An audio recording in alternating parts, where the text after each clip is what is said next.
Community radio ബെൻസുകൾ ഇപ്പോൾ life tips തയ്യാറാക്കി അവതരിപ്പിക്കുന്നത് ഖാൻ കരിക്കോൾ. സാങ്കേതിക സഹായം ബോണി ജെ ബേസ്. ലൈഫ് ടിപ്സിലേക്ക് ഏവർക്കും സ്വാഗതം. ഞാൻ ഖാൻ കരിക്കോൾ. മരണശേഷം നാം എങ്ങനെയാകാം കാണപ്പെടുക? സോഷ്യൽ മീഡിയയുടെ വരവോടെ മിക്കവരും അവരുടേതായ സൃഷ്ടികളും ആശയങ്ങളും പ്രചരിപ്പിക്കാൻ തുടങ്ങി. അവയിൽ ചിലത് വൈറലാകുന്നു, ചിലത് അപ്രത്യക്ഷമാകുന്നു. ക്ഷണികമായ ജീവിതത്തെക്കുറിച്ച് അവയിൽ ഒത്തിരി കാര്യങ്ങൾ പറഞ്ഞിട്ടുണ്ട്. അതിൽ എന്നെ സ്പർശിച്ച ചില കാര്യങ്ങൾ ഞാനിവിടെ സൂചിപ്പിക്കാം. തങ്ങളുടെ കഴിവിലും സമ്പന്നതയിലും അഹങ്കരിക്കുന്നവരാണ് നമ്മളിൽ പലരും. പക്ഷേ അഹങ്കരിക്കാൻ ഈ ലോകത്ത് ജീവിക്കുന്ന ഒരാൾക്കും കഴിയില്ല എന്നതാണ് സത്യം. ആ സത്യം വിളിച്ചോതുന്ന സന്ദേശം നമുക്കൊന്ന് മനസ്സിലാക്കിയാലോ? നമുക്ക് നല്ലൊരു പേരുണ്ട്, അഡ്രസ്സുണ്ട്, പദവിയുണ്ട്, ആളുകൾ സംബോധന ചെയ്യുന്ന ആകർഷകമായ പേരുമുണ്ട്.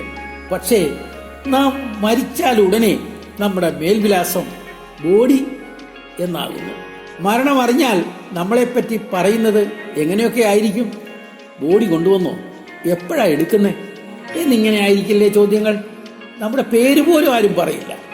ആരുടെയൊക്കെ മുമ്പിലാണോ നാം ആളാകാൻ ശ്രമിച്ചത്, അവരുടെയൊക്കെ മുന്നിൽ നാം വെറും ബോഡി മാത്രം. അത്രയേ ഉള്ളൂ നമ്മൾ. അതിനാൽ നമുക്ക് ജീവിതം തന്നവനോട് നന്ദി പറഞ്ഞുകൊണ്ട് നന്നായി തന്നെ ജീവിക്കണം. വെറുതെ ജീവിച്ചാൽ മതിയോ? ആനന്ദം കണ്ടെത്താൻ കഴിയുന്ന നല്ല കാര്യങ്ങളിൽ ഏർപ്പെടണം, ആനന്ദിക്കണം.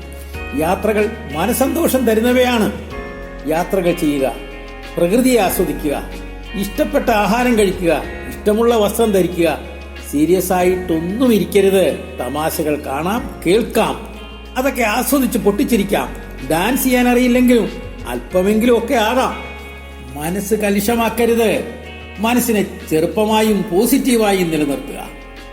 എന്തൊക്കെ മറന്നാലും മാറ്റിവെച്ചാലും ആരോഗ്യം വിട്ടുള്ള കളി വേണ്ട. ആരോഗ്യത്തിൽ ശ്രദ്ധിക്കണം. എന്തിനേയും പോസിറ്റീവായി നേരിടാൻ മനസ്സിനെ സജ്ജമാക്കണം. പ്രായമായെന്ന് കരുതി വിജ്ഞാന സമ്പാദനം നിർത്തരുത്. കുട്ടികളെപ്പോലെ എല്ലാം ആസ്വദിക്കുക, അറിവ് നേടുക. അതുമാത്രം പോരാ എന്നും ഓർമ്മിപ്പിക്കുന്നു. അശരണരെയും പാവപ്പെട്ടവരെയും സഹായിക്കണം. മരണം ആർക്കും ഒഴിവാക്കാൻ കഴിയില്ലല്ലോ. അതിനാൽ ഓർക്കുക, മരണം ജീവിതത്തിലെ ഏറ്റവും വലിയ നഷ്ടമൊന്നുമല്ല. എന്നാൽ ജീവിച്ചിരിക്കുമ്പോൾ തന്നെ മരിച്ചവരെ പോലെ ജീവിക്കുന്നതാണ് നഷ്ടം. ജീവിത യാഥാർത്ഥ്യങ്ങൾ വീണ്ടും ഓർമ്മപ്പെടുത്തുന്നു. ജനിച്ചു വീണ ഭൂമിയിൽ നിന്നും നമുക്ക് സ്വന്തം ആത്മാവ് മാത്രമേ തിരികെ കൊണ്ടുപോകാൻ കഴിയൂ എന്ന യാഥാർത്ഥ്യം മനസ്സിലാക്കി ജീവിക്കുക. ജീവിതം ഒന്നേ ഉള്ളൂ. അത് ഇഷ്ടമുള്ള വ്യക്തികളോട് ചേർന്ന് ആസ്വദിച്ച് ജീവിച്ചു തീർക്കുക. സ്വാർത്ഥത വെടിഞ്ഞു മറ്റുള്ളവരെയും പരിഗണിക്കുക, ബഹുമാനിക്കുക. ബന്ധങ്ങൾ വളരണമെങ്കിൽ ഇടയ്ക്കിടെ അത് നട്ടു നനയ്ക്കണം, മിനിക്കണം, പുതുക്കണം. ഇനി അകലാൻ ശ്രമിച്ചാൽ അടുക്കുവാൻ ശ്രമിക്കുക തന്നെ വേണം. എന്നോടങ്ങനെ ചെയ്തല്ലോ എന്നൊക്കെയുള്ള പരിഭവം ഉണ്ടാവും. ക്ഷമിക്കുക. സൗഹൃദങ്ങൾ മാത്രമല്ല, കുടുംബ ബന്ധങ്ങൾ പോലും തകരാൻ ചെറിയൊരു കാരണം മതി.